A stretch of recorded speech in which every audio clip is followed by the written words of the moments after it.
Hello, I wanted to take a moment and create a video for teachers to kind of give them an idea about how to instruct students on how to use a microscope. So the first things first, when students are transporting microscopes, I always advise them to use two hands, one on the arm and one on the base. That just prevents any mishaps from happening. Next, after they uncover it and unravel it, I always instruct them to plug it in. There's usually at least one group that forgets that. After plugging it in, students are instructed to turn it on. All right. At this point, pretty common sense stuff, right? And the spiel I'm going through right now with microscopes is exactly the spiel that I would be going through with my students. So this is basically how I'm going to introduce microscopes to them. Now the real challenge for them is actually just like getting the practice. I could explain this till I'm blue in the face, but what they really need is practice, and as a teacher what you really need is patience. So one of the first things I tell them to do is, well, I give them just a basic orientation and tell them what all of these parts and pieces do. But again, they're hearing this for the first time, many of them, and they probably will not retain all of the information you're saying. So you're going to have to review this stuff as you circulate the room. So the first thing I do is go over the course adjustment knob, and I mentioned that this is the knob that's going to move the stage right here faster. Okay, so and then we have a fine focus knob that's going to help you clear up any images. Here we have objective lenses, and one thing I point out to my students is the size of the lens generally indicates the level of magnification. So whether it's a high magnification or low magnification. This is a stage. Here we have stage clips. Not everybody has the stage clips that are going to adjust like this nicely, but you can switch those out if needed. A light source, a diaphragm to control the amount of light that's going into your field of view. So one of the first things I do is I tell them to make sure the stage is furthest from the objective lens. So I have them move the stage as far away from them as possible. And you may have noticed I just switched the orientation of the microscope. I don't have a preference for my students which way they orient the microscope. It's really going to be whatever's comfortable for them, or for you for that matter. Next, I'm going to, after the stage is all the way down, I advise my students to always start on the lowest magnification. So with the lowest magnification, I then give them a sample. So whatever we're working with, I'll show them on the slide what they're actually looking for. And this happens to be like an onion root tip, so we use this for mitosis. So I advise them to put that into the center of their field of view, which is where the light is shining through. And then use the adjustment knobs to center it. The next step I advise them to do is to slowly turn the course adjustment knob while looking. Oftentimes students will go in, they'll try to see it, they don't see it, then they'll turn the knob and they'll go back in. That's not the most effective way to do this. So while looking, turn the knob slowly until what you're looking at comes into the focus. Now, one other thing I tell my students is to make sure that each time you do this, you center it. Now, I know in all the microscopes that I've encountered as a teacher through the various school districts that I've been at, they have a pointer that is located up here in the eyepiece. And that pointer, at the tip of that pointer, is generally the center of the field of view. So I tell my students to center whatever they're looking at on that point. That way, when they zoom in, they can still see it and it's still centered. They may have to readjust depending. But I do this demo. So if I just kind of pick an object and I say, okay, so if I'm standing here, I can see this object in my field of view. But if I'm slightly off center, I can still see that object. But if I zoom in or increase the magnification, it's no longer in my view. So that's exactly what happens many times for students when they're using a microscope. When they're looking at the microscope and they switch magnifications, oftentimes if they are not centered, they're going to lose that out of their field of view. So that's one major issue I see when students are using the microscope. The next one is sometimes students don't click their objective lens into place all the way. So I go over and I'll look, and if I see all black, I know immediately that the students have not clicked the objective lens into place. So that's another common error among the students. So at each level, I advise them to, as they increase the magnification, they can go from like the 4x lens to the 10x lens and make sure that they center it, and not just center it, but also they're going to use the fine focus to clear up their image to ensure that it's centered.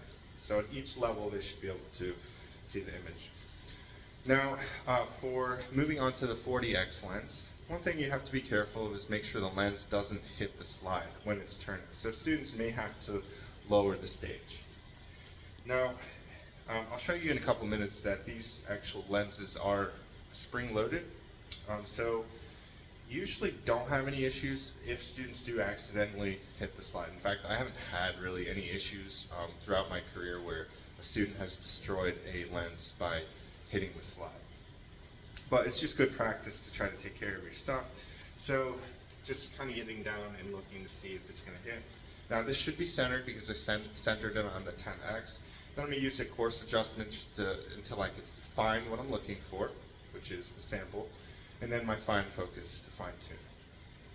Now some common errors for students again are identifying that they can't find what they're looking for, right?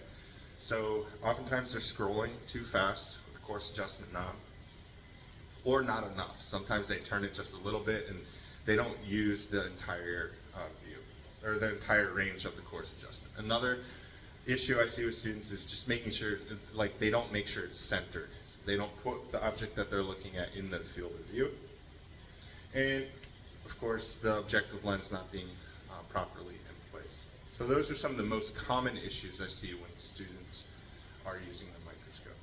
Now, for this second half of the video, I wanted to kind of show teachers some of the things I've picked up on throughout my years of teaching in terms of microscope maintenance. Now, I often encounter when students are using microscopes that everything will be good until they try to use the 40x lens. And then what will happen is they might be able to get it into focus, but they can't get it into focus all the way. So what I have to do at that point is I have a little hex wrench or Allen key. And right here you can see there is a set screw right there. And what's basically happening, if they can find everything on 10x, 4x, but you're getting to 40x and we can't seem to get things into focus, chances are that is going to be an adjustment that needs to be made on your set screw. So what this set screw does is it's preventing the stage from raising any further. Now, oftentimes teachers may adjust these to prevent the stage from hitting the actual lens on the objective lens, especially the 40x lens.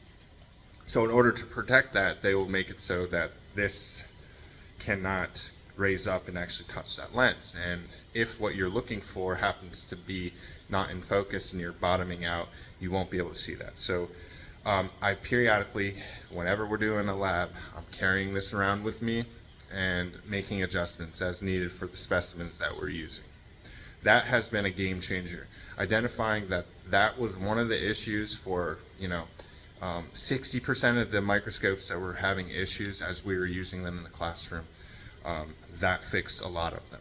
Now, the other thing that I saw a lot when students could get the specimen in their view, but it wasn't a very good image, it wasn't very clear, and but on the other lenses it was. So the next thing I did was I popped these things off. So you can simply unscrew the lens and use a Q-tip to clean the outside right here. Because oftentimes students, even this one, I can see the crud on the actual eyepiece. And you can actually see that right there, right? So what I'll do is I'll take some alcohol and a cotton swab, and I'll clean that up, and this lens will be good as new when I do that.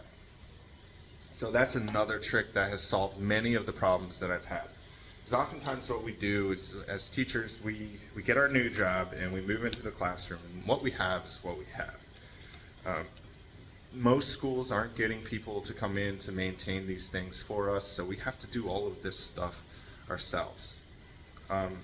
So those little tips and tricks have repaired basically any microscope that I have found that's not functional within my classroom.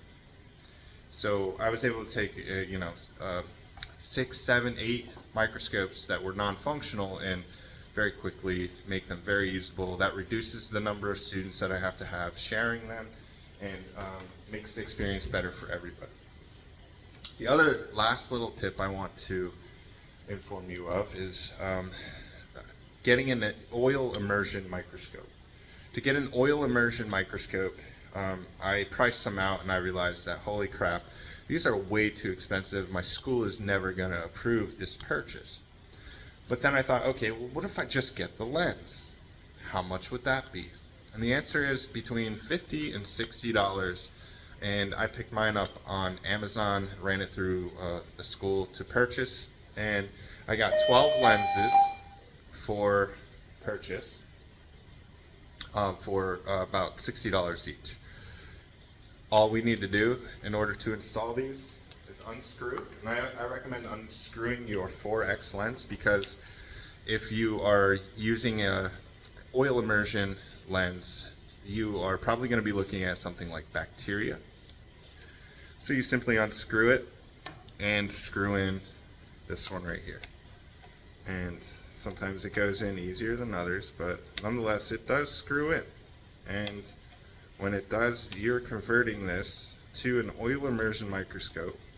And of course you'll need some oil to go with it. So basically what you'll do in order to use this oil immersion microscope is you will take a drop of oil and you place it after using your 40X lens to kind of get it centered. You place a drop of oil on it, and the purpose of the oil is simply to help clean up the image, because we're going from the medium of air, and at this magnification it bends the light enough to make your image a bit blurry. So the oil helps clean up the image and helps you see it more easily.